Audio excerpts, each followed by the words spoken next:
The Laws of Ascension, Chapter 48, Needles. Vera follows Lorik into the black market. The guard with the dog mask almost shuts the door on her.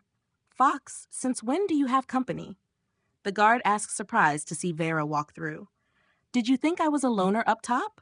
Lorik replies while walking away. Vera sticks close to Lorik as they walk down the paths. The people they pass all turn to stare at her. She hears them whispering about her and starts getting worried. After a few minutes, a man with a gray bear mask stops them. He's holding a bottle in his hand and fumbling down the path. He stops because he and Lorik didn't move. They would have bumped into each other had they not stopped. It's you, Fox, the man says before taking a drink from his bottle. He wobbles backward, clearly drunk. His mask is missing its jaw like Lorik's mask when he ate with Rabbit. Do I know you? Lorik asks, causing the man to swing his arm, ripping the bottle out of his mouth. A brown liquid sprays over the dirt as he swings it. You don't remember. Let me remind you. We met in the arena 13 months ago. You ruined my victory streak and cost me a lot of money. Not only that, but my boss didn't give me that promotion because he thought I was weak. The bear says, causing Lorik to shrug. I still don't remember you. I tend to forget the weaklings I fight there. I guess your boss was right about you. Now get out of the damn way. Lorik tells him, causing him to scoff and smirk. Or what? You'll fight me? For standing here? Let's see if you can handle the consequences. The stone bears won't let you get away with it, he says before taking another swig from his bottle. It's empty, so he stares at it before tossing it. He almost hits Vera behind Lorik, and she jumps up. The bottle shatters next to her, causing her to shout. Upon hearing her shout, he turns to face her, seemingly noticing her for the first time. Oh, you got a lady with you. Why don't you come with me? I've always loved cats, he says while reaching out for Vera. Lorik sighs and shakes his head before stepping forward and kicking. He swings his legs straight between the man's legs. His boot connects with his precious jewels, bringing him to his knees. The man brings his hands between his legs while turning to Lorik. He doesn't get a word out before Lorik's boot slams into the side of his head. He falls to the ground on his side. You'll re.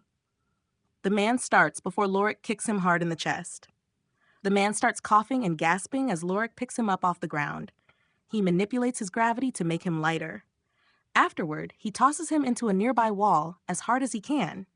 The people watching scurry out of the way to avoid crashing into him. Next time, listen to my warning, Lorik says before walking away. Vera quickly follows him, surprised at what she witnessed. Thank you, she says quietly once they're out of there. If that happens again, just kick them in the nuts. It's the easiest way to bring a man to his knees. Lorik replies half-jokingly, causing her to laugh. The people who heard this all stare at the two in disbelief. They can't imagine this is the same Fox they've heard about. By the time Lorik reaches Torvin's shop, word of Vera's arrival has spread all across the black market. Be there in a minute, Torvin shouts from the back as they enter. Vera looks around before wandering off to a shelf. Torvin walks out and sees Lorik before smiling. Fox, you're back, he says before locking the door. As he returns, he notices Vera and turns to Lorik. His expression changes to one of worry and panic. Fox, you know I know who you are. Please tell me that is not the princess, he says, causing Lorik to laugh. Vera turns and walks over hearing this. She's a princess, but not the one you're thinking of, Lorik replies, causing Vera to huff. I am not a princess, she says, causing him to laugh again. Well, it's nice to meet you, not a princess. I'm Torvin. I'm a humble shop owner down in the black market. So how do you know Fox? Torvin asks her while reaching out to shake her hand. Vera starts before turning to Lorik. We're teammates. He's my boss here and knows who I am. So don't worry, Cat. Lorik replies, causing Vera to nod. So what can I do for you? Your report won't be ready for a while, and you don't have any work or packages. Torvin asks before Lorik sets a box on the counter. Inside are the red and blue bottled liquids. You forgot the needles, Lorik replies, causing Torvin to laugh. He digs around under the counter before coming up with a bundle of long wooden needles wrapped together with a white cloth. Lorik places them in the box before putting them back in his ring. Also, I have a favor to ask, Lorik says with a sigh. Torvin smiles upon hearing this and leans in close. Ask away, my dear fox, Torvin says, causing Lorik to push his face away. There was an assassination attempt on Princess Seraphina about a month ago. Do you know anything about that? Lorik asks, causing him to sigh. I thought you knew me better. Torvin starts before Lorik interrupts. I know you didn't do it, damn it. I mean, have you heard anything about it? He says, causing Torvin to smile. I did indeed. About 6 weeks ago, a group of 3 came to me. They were wearing plain white masks without an animal on them. They asked for information about a few students at the academy you're in. I didn't like the feel of them, so I turned them away.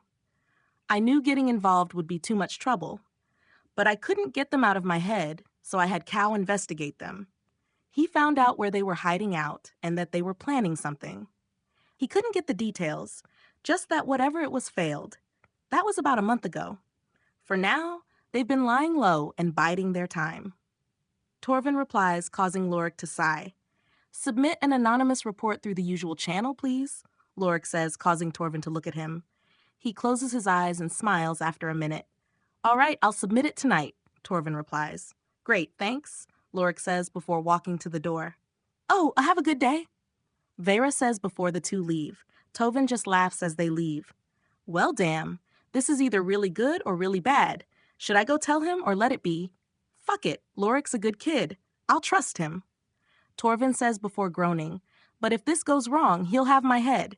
He says before walking back through the door behind the counter. Are you hungry?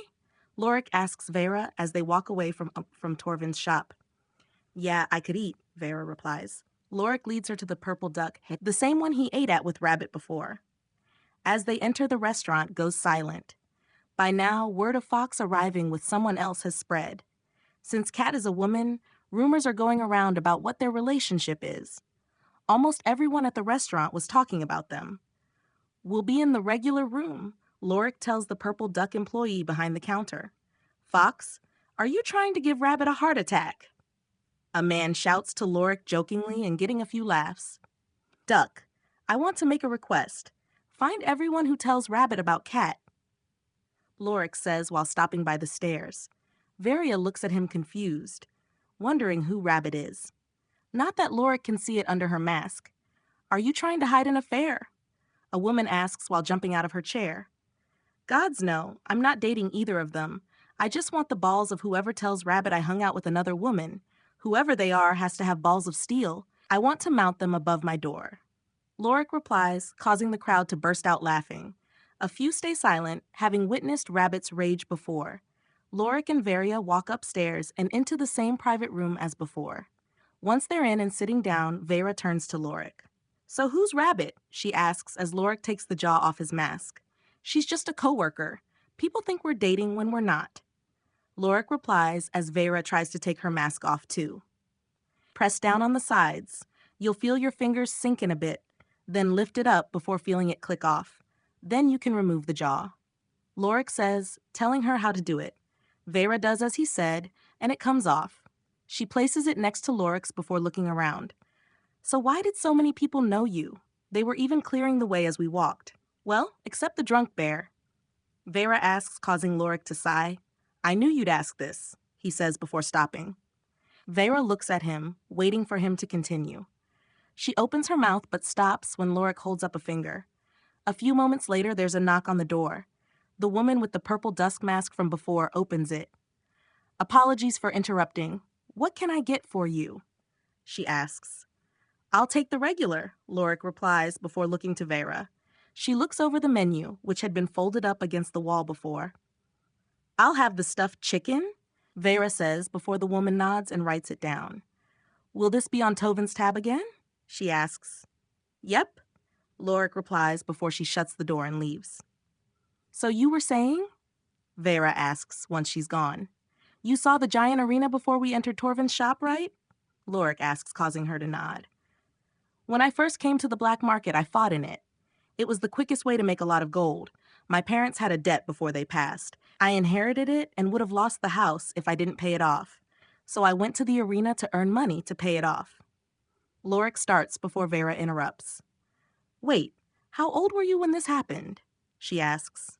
I was 9, technically 9 and a half. I was the youngest to enter the arena. At first, I just did better than average. There's a surprising number of kids who fight there, though most are as young as 13. So the fact that I was holding my own against kids 4 years above me gathered attention. As I got older and paid off the debt, I continued fighting. I know it wasn't healthy, but the arena was a good way to distress. But my skills and victories kept increasing. Eventually, people started fearing and respecting me from my time there. Lorik replies, causing her to nod. They continue talking about the black market as the food gets here. As this is Vera's first time here, she asks, what's stopping people from fighting on the streets? Lorik tells her about the hunting dogs and their role. He goes on to talk about the stone bears as well, though he doesn't say a thing about Torvin. All he tells her is that he's a shop owner.